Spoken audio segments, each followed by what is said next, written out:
अस्सलाम वालेकुम एवरीवन, कैसे हैं आप सब? आई होप आप सब खैरियत से होंगे। आज हम बात करेंगे कि मार्केट के अंदर जो है इतना काफ़ी बड़ा जो है वो डंप क्यों आया है कल से अभी तक, ठीक है? कुछ न्यूज़ेस भी आई है, काफ़ी बुरी-बुरी न्यूज़ेस भी जो है वो मार्केट में सर्कुलेट हो रही है, जैसे मैंने आपको बताया था। और मैंने लास्ट टाइम आपको ये बताया हुआ था कि ये जो है, ये वाला एरिया जो है मार्केट का, ठीक है? ये वाला एरिया जो है वो आर्टिफ़िशियली पंप है ये, मतलब ये पंप कोई ठीक नहीं है। और मेरा तो सजेशन होगा कि आप जिन-जिन लोगों ने भी इसमें एंट्रियाँ ली थी, वो अभी तक 110% लॉस में होंगे, ठीक है ना? क्योंकि मैंने आपको बताया था ये पंप था जिन्होंने वो कॉइन्स में से जो है वो पैसे निकाल कर सारे बीटीसी में डाले थे, इसलिए ये वाला पंप आया था, ठीक है ना? और मैंने आपको ये भी बताया हुआ था कि 25,000 से ऊपर ये मार्केट नहीं जाने वाली है। देखिए मैंने यहाँ पर रेड साइन किया हुआ है और मैंने अपनी लास्ट वीडियो के अंदर बताया हुआ था कि 25,000 से मार्केट नहीं जाने वाली है, ठीक है? अगर बिटकॉइन की हालत वाक़यात देखें हम तो ये वैसे इसको 110% इसको जो स्टॉप लगेगा, मेजर स्टॉप जो हम कह सकते हैं इसको लगेगा, वो लगेगा 18,000 पे, 18,500 पे या 18,000 पे। और 18,000 से वो वापस जो है वो अपनी पोज़ीशन पर आना आहिस्ता-आहिस्ता शुरू होगा, ठीक है ना? मैं ये नहीं कहता कि 18,000 एक फाइनल बॉटम होगा, ठीक है ना? होपफुली, लेकिन फिर भी ये है कि 18,500 जो है, 18,500 पे थोड़ा ब्रेक लगाएगा और फिर ये जैसे कि 18,500 और 18,000 पे ये 2 लेवल्स हैं जिस पे ये ब्रेक लगाएगा और फिर यहाँ से वापस जो है वो रिकवर करने की कोशिश करेगा, एक्सपेक्टेड है ये, ठीक है ना? लेकिन अभी जिस तरह की मार्केट में न्यूज़ चल रही है, जैसे कि देखें अभी जो न्यूज़ आई है, वो आई है आपका कि सिलिकॉन वैली बैंक जो है वो उसको शट डाउन कर दिया रेगुलेटर्स ने, ठीक है ना? ये भी सबसे बुरी न्यूज़ है अभी तक के लिए। और उसके बाद अगर हम देखें तो एक अभी फर्ट चल रहा है, क्या कहते हैं, बीयूएसडी का, कि बीयूएसडी के जो है वो कॉइनबेस ने बीयूएसडी के टोकन जो है वो अपने डीलिस्ट कर दिए हैं, एक वो फर्ट चल रहा है। मतलब काफ़ी इस तरह के फर्ट्स चल रहे हैं कि जो मैंने आपको बताया था कि जब भी मार्केट का एक बॉटम बन रहा होता है या बॉटम आने वाला होता है, तो उसमें मार्केट के अंदर है ना जानबूझकर इस तरह की न्यूज़ लाई जाती है, वरना एक दिन के अंदर इतनी सारी न्यूज़ अचानक से आ जाना तो ये कोई इत्तेफाक तो नहीं है ना, आप खुद समझ सकते हैं। तो अब देखें, अब मैं जब कल रात को इसको मैंने क्या कहते हैं मॉनिटर किया था, तो ये था 21,800 पे था, आई गेस 21,800 700 पे था, ठीक है ना? और उसके बाद एक ही दिन के अंदर, मतलब आप ये देखिए कितना बड़ा, आप ये देखिए 1, 2, 3, 4, 5 रेड कैंडल्स बनी हैं। तो ये मार्केट के अंदर जब भी कोई बॉटम बनने वाला होता है ना, तो इस तरीके से उसके बाद जो है वो न्यूज़ जो है वो मार्केट में जानबूझकर लाई जाती है। ठीक है? तो इस तरीके से अभी ये क्राइटेरिया चला है, लेकिन ये है कि अभी फ्यूचर से तो आपने बिल्कुल दूर रहना है क्योंकि मार्केट बहुत वॉलेटाइल है, ठीक है ना? आज जो है वो अ, अनएम्प्लॉयमेंट का डेटा भी आया हुआ है, ठीक है ना? अनएम्प्लॉयमेंट का जो डेटा आया हुआ है, 1 मिनट आपको बताता हूँ। Unemployment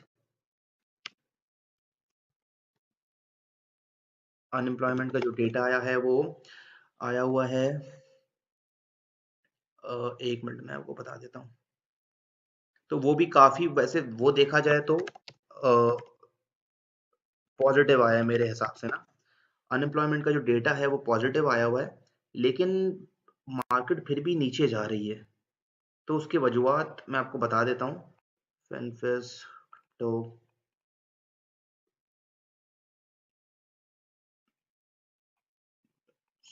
calendar.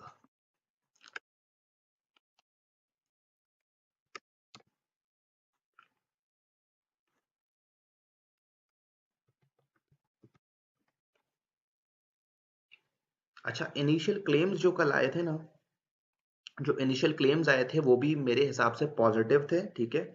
और उसके बाद मैंने लास्ट वीडियो में बताया था कि अगर इनिशियल क्लेम्स जो है वो पॉजिटिव आते हैं, ये देखिए इनिशियल क्लेम्स जो आए थे वो इसको 198 से जो है वो कम आना चाहिए था, लेकिन ये ज़्यादा आए हैं, 2,11,000 आए हैं इनिशियल क्लेम्स। उसके बाद जो जॉब एम्प्लॉयमेंट के नंबर आए हैं, वो आए हैं आपके अनएम्प्लॉयमेंट रेट जो था वो एक्सपेक्टेड था 3.4 और अभी आया है 3.6। जिस इसका इसका मकसद ये है, इसका मतलब ये है कि जो अमेरिका के अंदर जो अनएम्प्लॉयमेंट है, मतलब देखें जो जेरोमी पोवेल भाई जो है ना, वो चाहते हैं कि अनएम्प्लॉयमेंट जो है वो आ जाए अमेरिका के अंदर।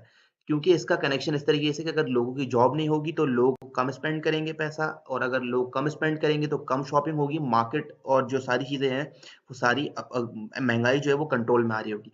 लेकिन जितनी ज़्यादा जॉब्स होंगी ऑब्वियसली बात है उतनी ज़्यादा इनकम होगा, जितनी ज़्यादा इनकम होगी तो उसके बाद इतना ज़्यादा खर्चा होगा तो महँगाई ऊपर जाएगी। तो फेड का जो मेन टारगेट है कि अनएम्प्लॉयमेंट रेट को जो है ना वो बढ़ाया जाए। तो ये एक हिसाब से पॉजिटिव है। देखा जाए तो ये बुलिश है। हम अगर इसको देखें तो अगर हम डेटा के हिसाब से अगर बात करें तो ये बुलिश है, समझ रहे हैं आप बात को? लेकिन फिर भी मार्केट जो है वो भी नीचे जा रही है तो 110% के ये 18,500 और 18,000 तक जो है ये अपना सफर तय करेगा और उसके बाद वहां से बाउंस बैक लेगा। वैसे ऑल ओवर ये अगर डेटा हम देखें तो ये जो है वो बुलिश ही डेटा दे रहा है।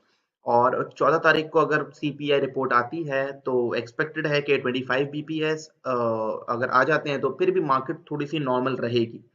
लेकिन अगर ये 50 बीपीएस आ जाती तो फिर तो सारी चीजें तबाह बर्बाद हो रही होती, ठीक है ना? अच्छा, उसके बाद हम crypto fair and greed index भी देख लेते हैं कि क्या चल रहा है। अच्छा, crypto fair and greed index जो यस्टरडे था वो फेयर था, लास्ट वीक न्यूट्रल था, अभी भी जो है वो फेयर में ही है। ठीक है ना? ऑब्वियसली बात है अचानक से 1000 2000 डॉलर मार्केट गिर जाना तो हर बंदा जो है वो पैनिक में आके पैनिक सेलिंग कर रहा होता है। ठीक है? ये सिचुएशन है। उसके बाद हम देख लेते हैं सोलाना पे नज़र डाल लेते हैं ज़रा क्योंकि मुझे सोलाना की भी न्यूज़ एक नज़र आ रही थी कि सोलाना भी जो है वो मैंने आपको जैसे कि मैंने लास्ट वीडियो में बताया था कि सोलाना मरने वाला है, ठीक है ना? और सोलाना का जो स्टॉप है ये देखिए मैंने यहाँ पर सेट किया हुआ है।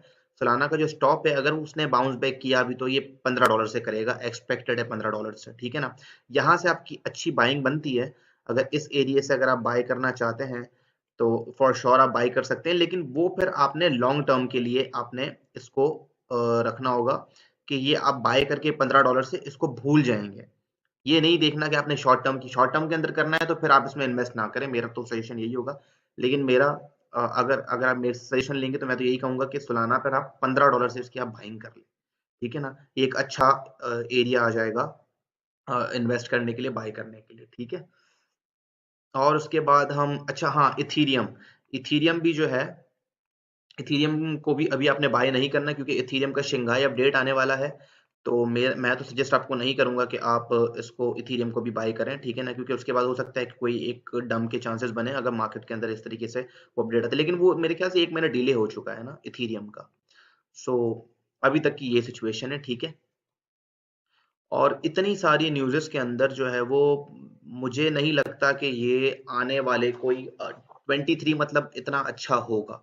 इतनी सारी अगर हम न्यूज़ेस को देखें मतलब सारी नेगेटिव न्यूज़ उसमें तो कोई एक भी हम कंसिडर नहीं कर सकते पॉजिटिव न्यूज़ है ना। तो मुझे तो नहीं लगता कि आने वाले कुछ टाइम के अंदर मतलब ये 2023 जो है वो मुझे क्रिप्टो के लिए नहीं लग रहा कि ये क्रिप्टो का साल नहीं है। एज़ कम्पेयर टू मेरी रिसर्च के हिसाब से। तो मेरा तो सजेशन यही होगा कि आप जितना जो फ्यूचर्स से जो है वो दूर रहें और अपना मतलब डॉलर कॉस्ट एवरेज करते-करते थोड़ा-थोड़ा लॉन्ग टर्म के लिए खरीदते जाएँ। क्योंकि मार्केट के अंदर अभी बहुत ज़्यादा नेगेटिवनेस आ गई है, तो हमें नहीं आइडिया लगेगा कि मार्केट कहाँ तक जा सकती है। ठीक है ना? और डेटा भी मेरे हिसाब से सही आ रहा है, लेकिन डेटा इतना अच्छा नहीं मतलब बहुत ज़्यादा अच्छा नहीं है, नॉर्मल है कि रेट्स बढ़ेंगे। ठीक है ना? और फेड को जो है वो ये रेट जो है वो सीपीआई के 6% 6.4% से तो 2% तक लेकर आना है महंगाई को। आप समझ रहे हैं बात को? तो उसके लिए इनको बहुत लॉन्ग टर्म जो है वो ये इनके रेट इंक्रीजिंग का चल रहा होगा। ठीक है? सो आज के लिए इतना ही काफ़ी है अपडेट, ठीक है ना? आप मेरे चैनल को लाइक कर लीजिएगा, सब्सक्राइब कर लीजिएगा और इंशाल्लाह फिर नेक्स्ट वीडियो में मिलेंगे और ज़रा इन्फॉर्मेशन के साथ। तब तक के लिए थैंक यू। अल्लाह हाफ़िज़।